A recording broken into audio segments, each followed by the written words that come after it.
In this video, we're going to take a closer look at dynamic hyperinflation in asthma. In order to do this, we're going to look very specifically at the role of the eosinophil in most types of asthma. So if we think about the most common types of asthma, we're looking at patients who have either allergic asthma that are going to respond to a type of allergen, or patients who have maybe the phenotype of specifically eosinophilic asthma. In either case, the majority of asthma cases are characterized by an increase of eosinophil concentration within the blood. So the eosinophils play a large role in both the acuity of an asthma attack. So when we look at patients who have severe asthma, so when we look at the incidence of severe asthma or asthma that is not responding well to treatment, about 50% of those cases are going to have an increase in eosinophil concentration. So we know that the eosinophil is going to play an important role in asthma. So I have a video on the pathophysiology of asthma in general. I'll link it on the screen here. But what we want to talk about today is dynamic hyperinflation and how the eosinophil plays a role in that. So in order to do this, we'll do a couple things. First, we'll define dynamic hyperinflation.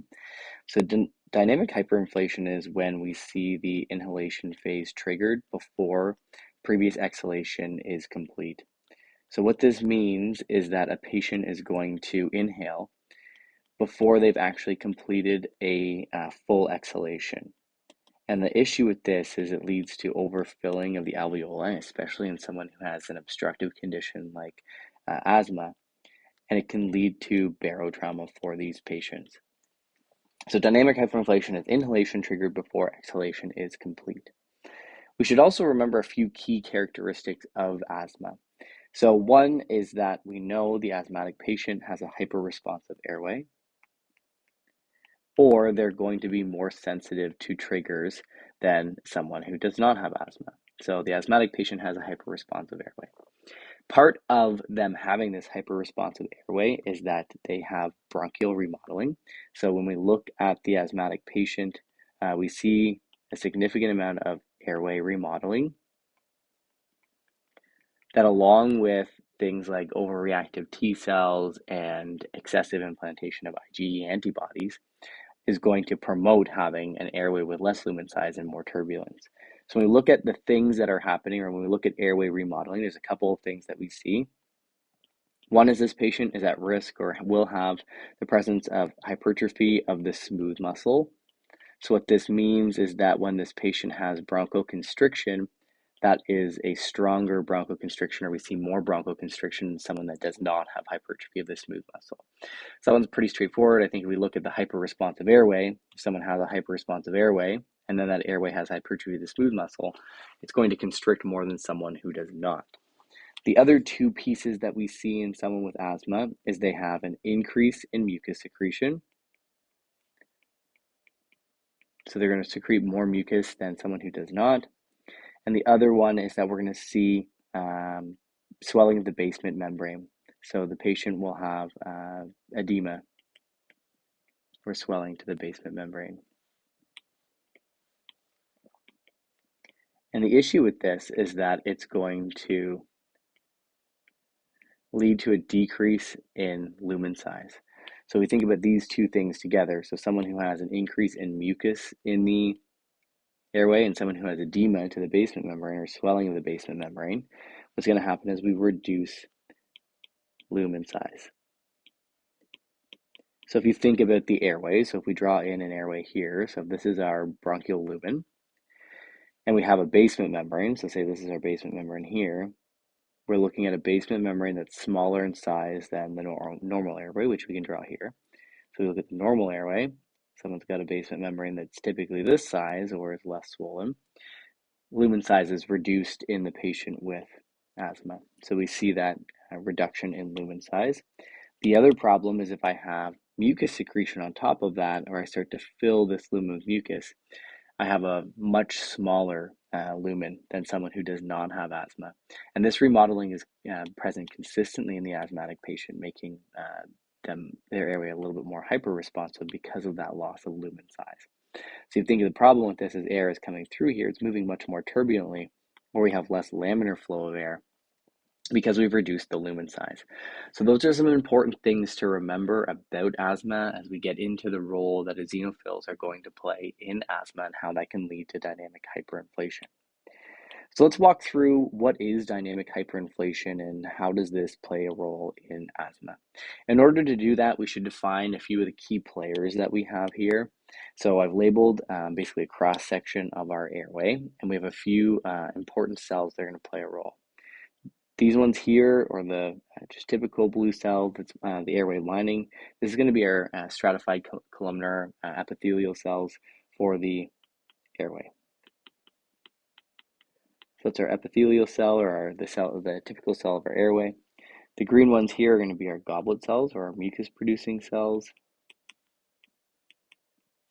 We have our smooth muscle, so the red ones down here are going to be the smooth muscle. And then the orange area here is going to be our basement membrane.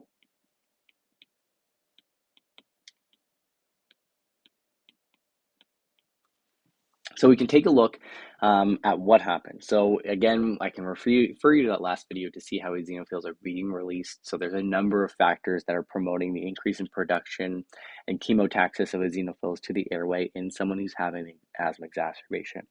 A lot of that has to do with T cell activation. So T cells are releasing interleukin 5, which is going to be one of the big promoters of eosinophil activation, chemotaxis production, and then basically infiltration into the airway itself. So let's take a look at the role that eosinophils actually play in the remodeling of the airway and leading to dynamic hyperinflation.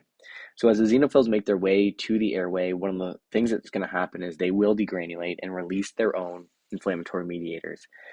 We're going to look at the role that the eosinophil plays in interacting with the mast cell first. So as the eosinophils degranulate, one of the things that we'll see is the release of what's called major basic protein, or MBP, as well as eosinophil peroxidase. And these two things, or two mediators, are going to lead to mast cell degranulation.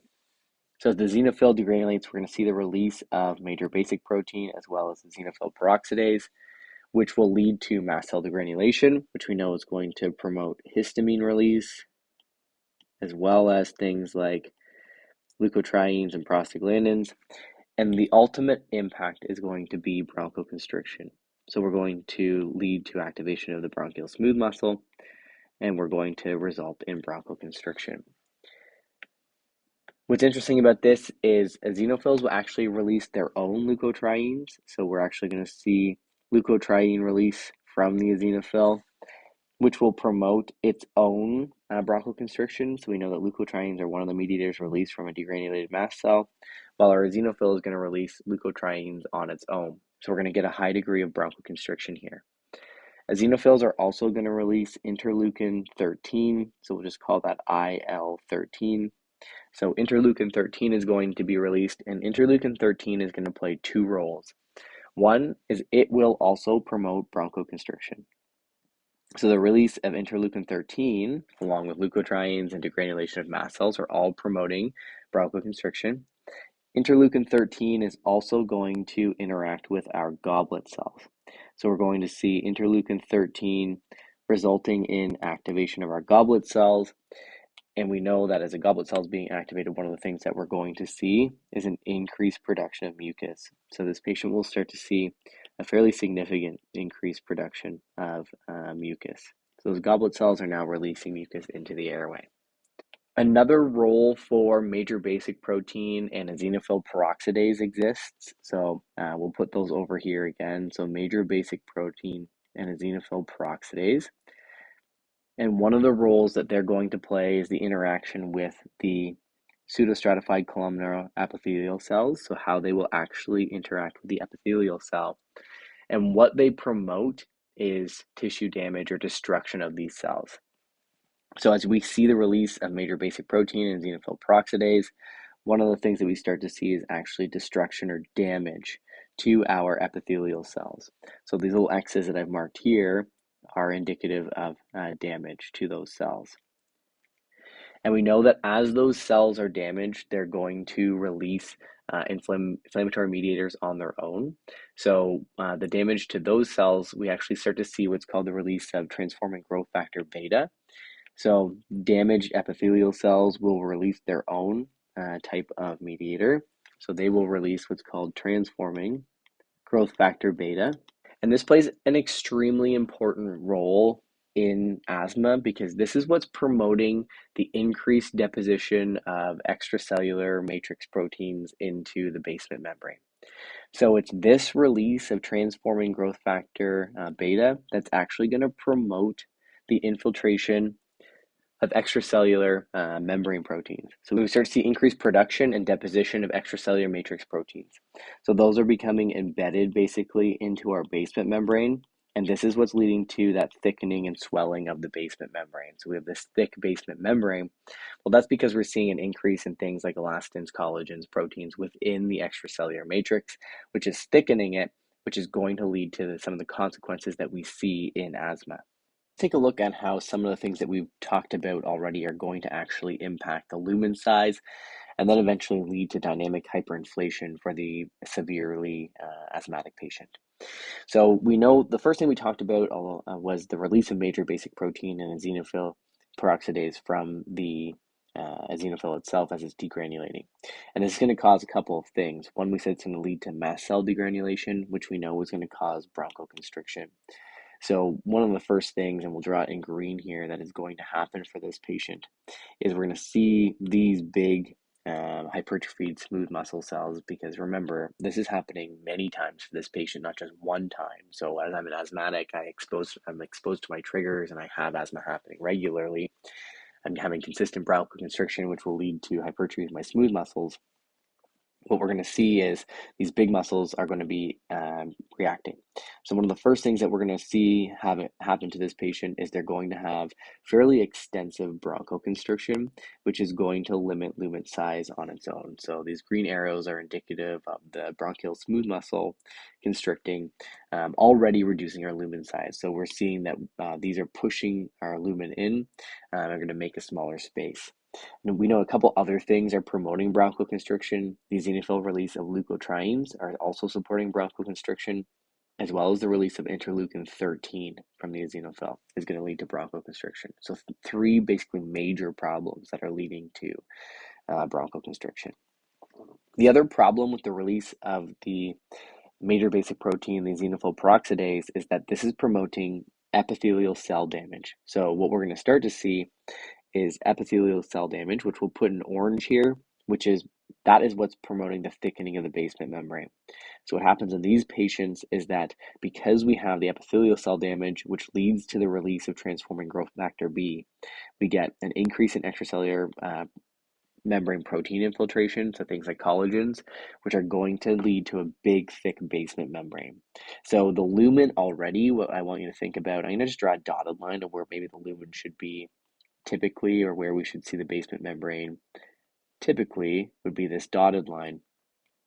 What's happening is this patient is having deposition of a ton of these extracellular membrane structures or proteins, which is leading the lumen to become even more reduced in size.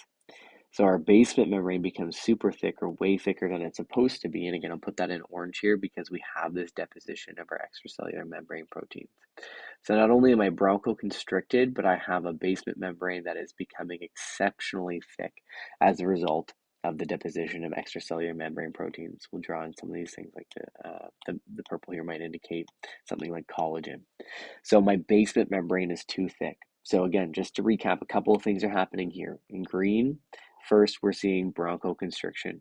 Other issue is that on top of this bronchoconstriction, the orange here is the thickening of the basement membrane. And this is a huge challenge for someone. And this is one of the reasons why we start to see dynamic hyperinflation. So we have thickening of the basement membrane. And then if you remember, the other big challenge that's going to happen for this patient, I'll use this teal color to indicate the mucus production. The other problem is that I'm going to produce a ton of mucus. So this patient is now having mucus production, which is filling the area and further reducing lumen size. So we have three major problems here. One being bronchoconstriction, one being that the patient is going to have a thickened basement membrane, which is dramatically reducing lumen size. And the third is being that I have too much mucus production. So if you look at what's happening, and in light blue, I'll show what's available. Our available lumen size has been cut down significantly. So basically, this light blue is all that's left for us to move air. This is one of the reasons why these patients get so sick. And this is also going to be one of the reasons why we see fairly substantial dynamic hyperinflation, even in the absence of bronchoconstriction. So even if we can correct this bronchoconstriction, dynamic hyperinflation is a big issue. So that'll be the next piece that we touch on. So how does this actually lead to dynamic hyperinflation? So what we have to do is take a look at what we have here. An airway that is mucus filled, that has thickening of the basement membrane and has bronchoconstriction, and apply it to what inspiration and expiration actually looks like for a patient. So we need to draw on what we're seeing. So in the asthmatic airway, especially someone who has eosinophil infiltration, one of the things we know they're going to get is thickening of the basement membrane as a result of epithelial cell death and deposition of extracellular membrane proteins. So we know we're going to see this thickening of the basement membrane, which is going to reduce our lumen size. So we have thickening of the basement membrane, which is going to reduce our lumen size already. So as you can see, the amount of space that we have in our bronchiole to allow airflow into the alveoli is becoming reduced simply from this thickening alone. And this is one of the big players in terms of dynamic hyperinflation and why bronchodilators are not going to be enough often for these patients. The other piece is that we're going to have mucus release. So we know that we're having mucus release into the bronchial lining. And as this mucus being released, we're actually going to see mucus starting to make its way into the alveoli as well.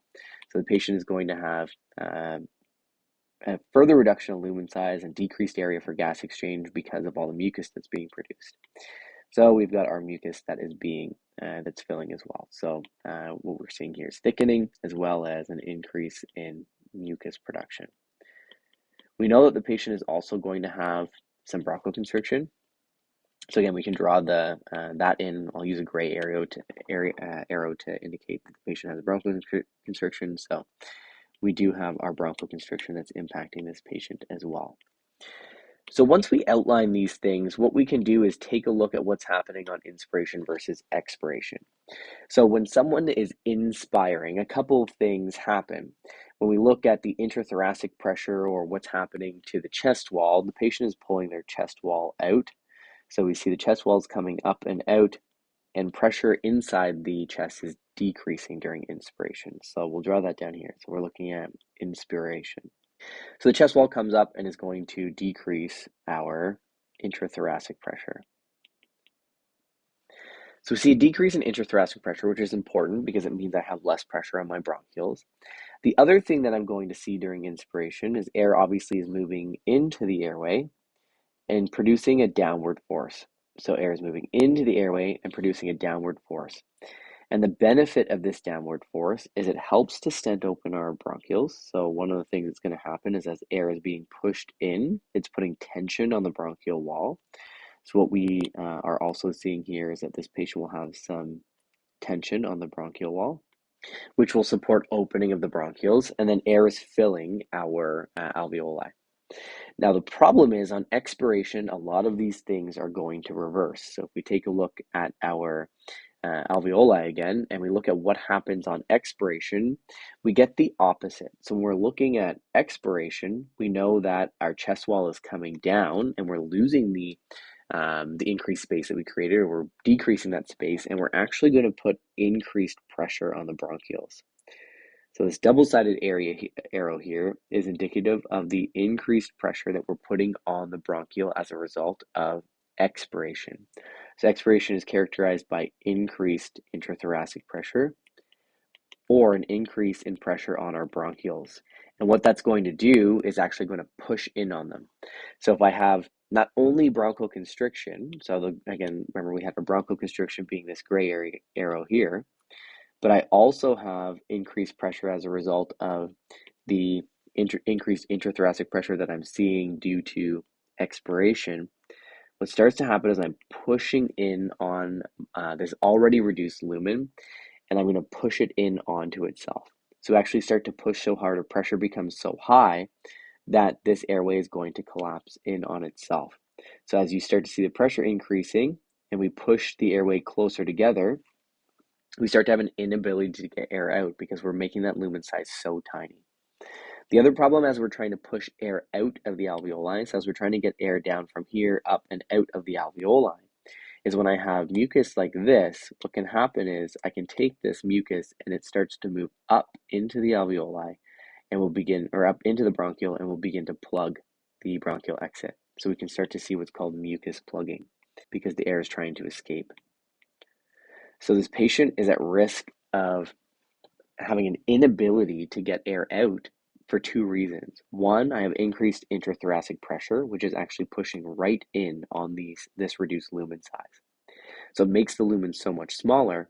And then as I'm trying to expire air, the mucus that's in is coming up into the bronchiole. The lumen is so small it can't get out, and it's actually creating a plug. So mucus plugging and increased intrathoracic pressure is basically making it so that air that's we're trying to expire can't get out. What happens is that these patients are having this forceful exhalation, or they're trying to force air out of the lungs. And it takes so much longer because the lumen size is so much reduced here, almost to the point where the patient may have silent chest. So I'm trying to push air out, and by the time I'm ready for my next inspiration, so as CO2 levels are increasing in my blood, as my levels of acid in my body are going up, my body's saying we need to inspire, I haven't finished expiration. And if you think about the problem is, then I take another breath in, I start to inspire again, and I'm going to fill the alveoli even more. So my next breath, I haven't got all the air out. My next breath, my alveoli is going to get bigger, and it's going to expand even further, represented by this dotted line here. I try to expire, while intrathoracic pressure is going to decrease my lumen size. Mucus plugging is going to make it so air can't get out. So I'm trying to force all this air out. I'm having a really hard time doing it. And by the time I get to start to expire some of that air, it's time for inspiration again. I haven't got it all out. And I start to see dynamic hyperinflation. I haven't expired all of the air in my alveoli before I'm taking another breath in. So my alveoli just get bigger and bigger. And this is what's putting the patient at such high risk of barotrauma. You see a couple things as a result of this. So you can start to see chest wall expansion as our alveoli are becoming hyperinflated. This is one of the reasons why you see the shark fin pattern on your end tidal CO2 reading, because what you're seeing is this patient trying to force air out. So remember, our plateau phase is what, and our normal end tidal is what's showing us that the patient is expiring alveolar air. Well, this patient is trying to force air out so much that they actually don't really get to that alveolar air. So the fact that you don't see a plateau in your end tidal reading, what that's telling you is this patient is not able to expire all of the alveolar air that they have.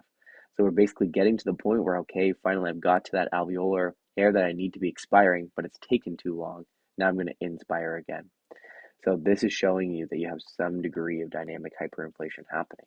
So as the patient is inspiring, air is filling. With expiration, intrathoracic pressure goes up. We start to compress the lumen. It becomes even smaller. Mucus plugging happens. And then I only have a tiny little lumen, if any, that I can start to get alveolar air out. So I'm pushing, trying to get it out. You're seeing I can get dead space gas out, really hard to get alveolar gas out, and then I inspire again. The problem is that if I haven't got all the air out of my alveoli by the time I have another inspiration, I'm going to fill it more, and I fill it more. And we get this consistent increase in alveolar size, this dynamic hyperinflation that puts the patient at extreme risk of barotrauma. A question that often comes up is, how is severe asthma exacerbation different than severe COPD exacerbation? Why, for example, does this patient, the COPD patient, benefit from something like CPAP, whereas the asthmatic patient does not? And the reason for that is what has caused the acute exacerbation today. Often for the COPD patient, it's something like exertion or comorbid infection that is causing the exacerbation.